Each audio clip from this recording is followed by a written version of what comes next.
नमस्कार dear student, कैसे हो? पढ़ाई कर रहे हो? पढ़ाई करना ही चाहिए क्योंकि अपना सब्जेक्ट कौन सा है? मैथ्स। और मैथमेटिक्स कैसा है? प्रैक्टिस सब्जेक्ट है। आप देख रहे हो 12th स्टैंडर्ड का डिफरेंशियल इक्वेशन, उसमें देख रहे हो आप सॉल्यूशन, जनरल सॉल्यूशन किस तरीके से फाइंड करते हैं। तो सॉल्व करके इक्वेशन से डिफरेंशियल देखिए, अभी dx minus X dy plus log x dx is equal to 0 है। इसे अपने को सॉल्व करना है। सॉल्यूशन में we have to solve the differential equation given that ये इक्वेशन दिया हुआ है।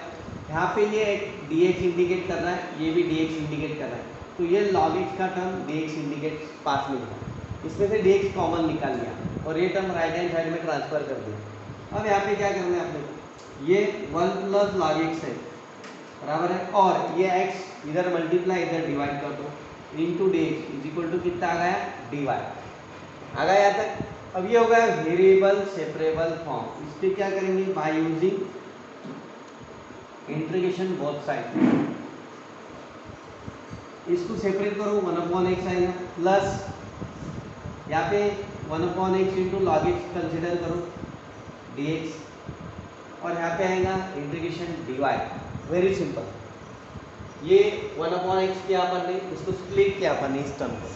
अब आपके पास में इसका इंटीग्रल है, देयरफॉर 1/x dx है बराबर है प्लस, अभी log x का डेरिवेटिव 1/x है, इसको सेपरेट लिखो, यानी log x है और उसका डेरिवेटिव 1/x उसके साइड में। तो यहाँ पे अपन क्या करोगे? प्रॉपर्टी यूज करोगे। इसका आपको पता है log x आएगा प्लस इसका आपको पता है ये log x का डेरिवेटिव यहाँ पे है, यानी यहाँ पे क्या होगा? इसकी पावर x से बढ़ेगी, log x का स्क्वायर आएगा इज इक्वल टू यहाँ पे आएगा y प्लस सी। यहाँ पे जो यूज किया फंक्शन, कौन सी प्रॉपर्टी यूज किया अपन ने? n of x f dash of x dx, यानी n plus 1 of x upon n plus 1। इसका अगर डेरिवेटिव यहाँ पे है तो इसकी पावर x से बढ़ने वाली है, इसका अगर डेरिवेटिव यहाँ पे है तो इसकी पावर x से बढ़ने वाली है, और डिवाइडिंग में कितना आएगा? 2 आएगा। इस तरीके से ये फार्मूला यहाँ पे सब्स्टिट्यूशन का यूज किया। ये है this is solutions of given differential equation. इस तरीके से सॉल्व करना, वेरी सिंपल सम था, लेकिन यहाँ पे जो दो टर्म दी थी ये कंफ्यूजन हो सकता है बच्चों का, इसलिए अपन ने इसे फोकस किया। इससे क्या किया कि पास में ले लिया और dx कॉमन निकाल लिया। जो x का टर्म था राइट हैंड साइड में, इसको सिंप्लीफाई करके वेरिएबल सेपरेबल फॉर्म किया, इंटीग्रेशन अप्लाई किया, इसको स्प्लिट किया। स्प्लिट करने के बाद में अब इससे कौन सा प्रॉपर्टी यूज होता है वो देखा। ये फार्मूला है, log x आता है, इसका y आता है, लेकिन यहाँ पे इसका डेरिवेटिव यहाँ पे आ रहा है, log x का डेरिवेटिव 1/x होता है, तो इसका पावर x से बढ़ेगा। ये प्रॉपर्टी जो है सब्स्टिट्यूशन के अपन ने यूज किया। इस तरीके से इस गिवन डिफरेंशियल इक्वेशन का ये सॉल्यूशन आता है। ठीक है, तो बच्चों आशा करता हूँ कि आपको बहुत अच्छी तरीके से समझे। बाकी अपन कंटिन्यू करेंगे, नेक्स्ट सम की तरफ बढ़ेंगे। ये स्टूडेंट अभी अपन नेक्स्ट सम देखेंगे। देखो कि कैसा है सॉल्व, है ना? y³ minus dy by dx है is equal to x² dy by dx है। अभी इसको थोड़ा सिंप्लीफाई करना पड़ेगा। अपने को क्या करना है? सॉल्यूशन में देखना है अपने को, वी हैव टू सॉल्व करना है। तो गिवन दैट क्या दिया अपने को? y³ है बराबर है। अब ये जो इक्वेशन दिया है गिवन वाला, तो इसमें जो माइनस dy बाई dx है उसे राइट हैंड साइड में लिख देंगे अभी। तो इज इक्वल टू आएगा x² dy by dx plus ये इधर आया dy बाई dx।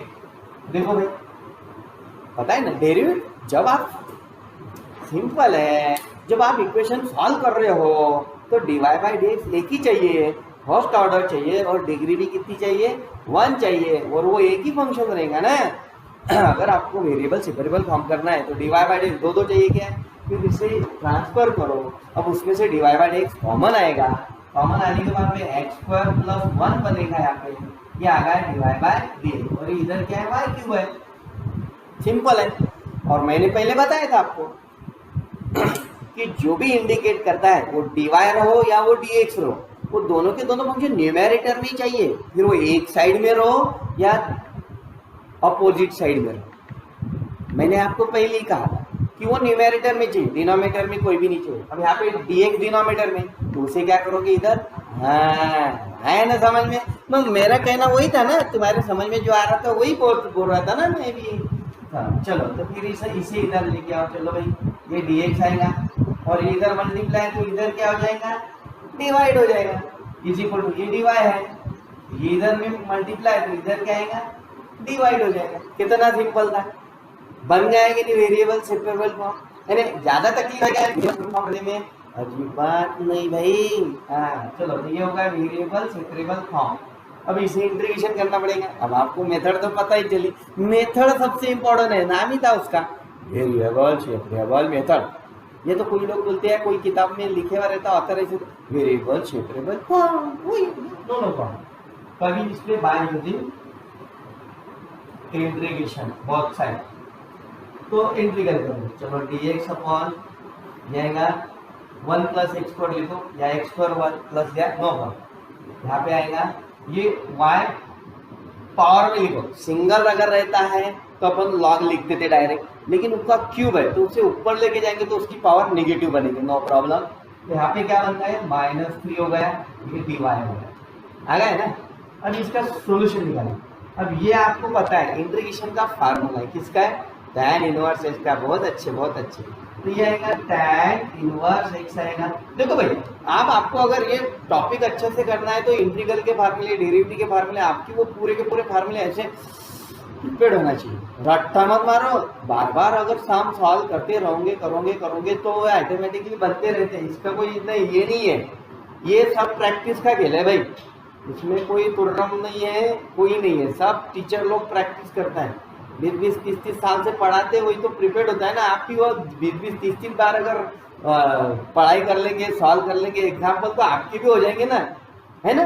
तो इसमें कोई नहीं भाई, प्रैक्टिस है, सबसे मेहनत है भाई, मेहनत वाला है। मैथ्स बोले तो मेहनत है, जो भी टीचर लोग पढ़ाते हैं ना तो बहुत मेहनत करके पढ़ाते, तो आप भी मेहनत करो तो आपको भी वैसे ही मार्क मिलेंगे, बहुत नॉलेज मिलेगा भाई। हाँ, तो tan इनवर्स x, ये क्या है, y to the power -3 plus 1 formula है सिंपल, पहले जो इंटीग्रल का फार्मूला है। यहाँ पे कितना है, -3 प्लस 1, यहाँ पे इंटीग्रेशन कांस्टेंट c होगा, यहाँ पे आएगा tan इनवर्स ऑफ x। चलो भाई, अब ये आएगा y टू द पावर -2 और नीचे भी -2 प्लस c आ रहा है, -2 से मल्टीप्लाई कर देंगे। अब ये सिंप्लीफाई का कंसेप्ट है, नहीं किया चलता, किया तो बहुत ही बढ़िया। अभी यहाँ पे माइनस है, ये tan इनवर्स ऑफ x है इज इक्वल, अब ये नीचे लिखा है तो ये इस तरीके से -y स्क्वायर प्लस c, इतना भी रखा तो भी चलेगा। This is solution of differential. Mathematics is the practice subject, hard work है नो सब्स्टिट्यूट। जो भी कठिन परिश्रम करेगा ना उसको चैलेंज नहीं। और टीचर लोग क्या करते, बहुत परिश्रम करते, तो अच्छे पढ़ाते सब लोग। तो आप भी प्रैक्टिस करो स्टूडेंट लोग, कि आपको ऐसा लगता है टीचर लोगों को कैसा आता है, टीचर लोग प्रैक्टिस करते हैं, तो आप भी प्रैक्टिस करो, है ना। हाँ ठीक है, तो मुझे ऐसा है, आशा करता हूँ कि आपको बहुत अच्छी तरीके से समझ में आया होगा। ओके, चलो अभी अपन नेक्स्ट सम की तरफ बढ़ेंगे। x tan y dx है यहाँ, ओके, इस तरह plus x square y tan x dy is equal to 0। देखो अभी ये सम है, इसे अपने को सॉल्व करना है, वही हाउ टू सॉल्व, सॉल्यूशन में देखो, ठीक है। अभी अगर आप डिफरेंशियल इक्वेशन को देखेंगे, गिवन दैट लिखो। चलो देखो यहाँ ये सेक स्क्वायर x है, ये tan y है dx है, प्लस सेक स्क्वायर y है tan x है dy है। अभी इंडिकेट कर रहा है यहाँ पे dx, x है, वेरिएबल x है, तो ये y वाला नहीं चाहिए उसके पास में, मैंने पहले बताया x का x की तरफ, y का y की तरफ। ओके, तो यहाँ पे इंडिकेट करता है dy, तो ये जो tan x है यहाँ पे नहीं चाहिए क्योंकि ये x का टर्म है, ये इंडिकेट करता है x का, ये y का टर्म है। फिर जिसे मैंने कर्व में अंडरलाइन किया वो दोनों का जो प्रोडक्ट लेके उसे डिवाइड करना है, यानी डिवाइडिंग बाय tan y और tan x, ये दोनों ने क्या करना है, इसको डिवाइड करना। क्यों करना भाई, क्यों करना, ये इंपॉर्टेंट स्टेप है, स्ट्रिक्स भाई, ये स्ट्रिक्स है।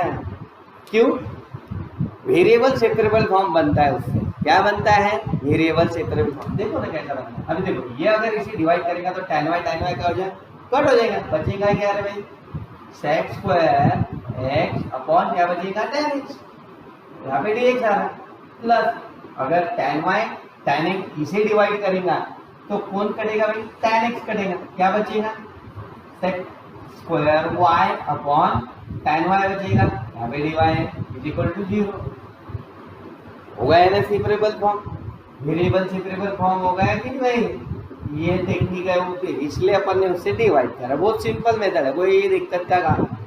अब ये हो गया वेरिएबल सेपरेबल, क्या यूज करते हैं उसके बाद में, बाय यूजिंग इंटीग्रेशन। अब ये तो पता है आपको, इतने सारे सम हुए तो ये तो देखो भाई कैसी बात कर रहे हैं।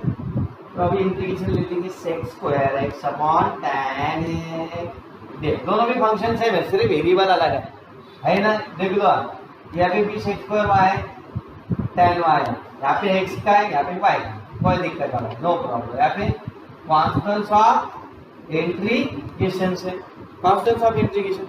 अब इसका क्या है, प्रॉपर्टी पता है, इसका डेरिवेटिव ऊपर है, इसका डेरिवेटिव ऊपर है, तो फार्मूला यूज करेंगे आप, f डैश ऑफ x है अपॉन f ऑफ x है dx है, ये आएगा log of f of x plus c है,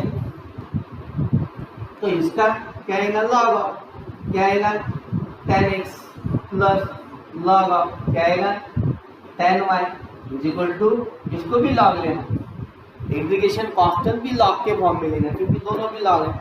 अब log है, बीच में प्लस है, log ऑफ प्रोडक्ट यानी क्या आएगा, log of tan x into tan y is equal to log c। अब log रिमूव करो, क्या आएगा solution, tan x into tan y is equal to c। This is general solution of differential equation. कितना simple है, very simple, बहुत ही अच्छी है एकदम, कोई दिक्कत नहीं। मैं आशा करता हूँ आपको अच्छे से समझ में आया होगा। Okay, yes, good. अभी अपन नेक्स्ट सम देख रहे हैं, वेरिएबल सेपरेबल फॉर्म, इंपॉर्टेंट सम है, डिवाइड बाय dx लिख लो, 1 प्लस x है प्लस y है और प्लस xy है। कितना सिंपल है, सिंपल नहीं लग रहा आपको, है ना सिंपल, लेकिन आप बोलेंगे कैसा, मैं बता रहा हूँ ना अभी सिंपल है तो सिंपल है तो सिंपल ही रहूँगा ना। तो देखो अपना सोल्यूशन हुआ है, तो सॉल्व ये है, आपको सॉल्व करना है, गिवन टाइम पे लिखा है डिवाइड बाय dx, ये देखो 1 plus x plus y plus xy, तो गिवन था वो लिख दिया। अब यहाँ पे आपको क्या करना है, अब ऑब्जर्व करना है भाई। मैंने सबसे पहले सिंपल बात बताई थी आपको कि x का फंक्शन x की तरफ, y का फंक्शन y की तरफ, बराबर है, तो बहुत सिंपल बताना। अब यहाँ पे देखो आप, यहाँ पे x और y है और ये x है ना, इसमें से अगर आप y कॉमन निकालते हो तो देखो क्या मिलता है, x प्लस 1 प्लस x आ गया। यहाँ से आप y कॉमन निकालो ना भाई, 1 प्लस x क्या आएगा, आ गया कि इसे ब्रैकेट कर लेते हैं। चलो भाई, अब यहाँ पे तो भाई ये डिवाइड बाय x है, इसे ब्रैकेट किया 1 प्लस x है, इसमें से y कॉमन निकाला तो 1 प्लस x है। अब इसमें से फिर से 1 प्लस x कॉमन निकालो ना भाई, 1 प्लस x कॉमन है, यहाँ पे कुछ नहीं बोले तो 1 तो होगा ना, सस्पेंस, तो वो 1 और प्लस ये 1 प्लस y आया, यहाँ पे प्लस साइन नहीं रहेगा, 1 प्लस x 1 प्लस कॉमन निकालना, तो क्या बचेगा, 1 प्लस y रहेगा, आ गया ना, वेरी सिंपल। और ये यहाँ पे डिवाइड बाय dx है, बराबर। अब ये डिवाइड ऊपर है, ये y का टर्म इधर लेके आओ, डिवाइड 1 प्लस y, ये 1 प्लस x है, ये इधर मल्टीप्लाई कर लो। कितना सिंपल है, बहुत इजी है भाई। वेरिएबल सेपरेबल फॉर्म कैसा लगता था, किस तरीके से आ गया स्टेप बाय स्टेप में, कुछ भी नहीं, मैथ प्रैक्टिस सब्जेक्ट है, मैं बार बार बता रहा हूँ भाई।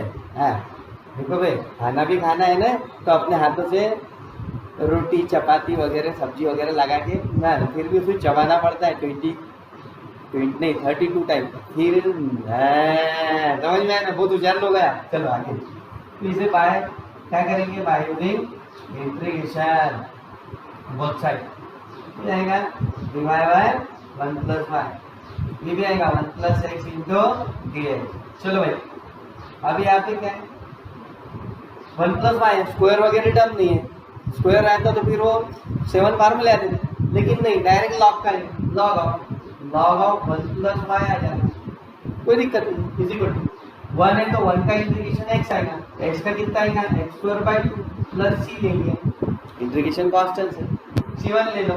चलो इतना भी रखा तो चलता है, या तो इसके आगे भी ले सकते, कैसा लॉग निकाल दो 1 plus y e to the power x plus x² plus c1 आ गया।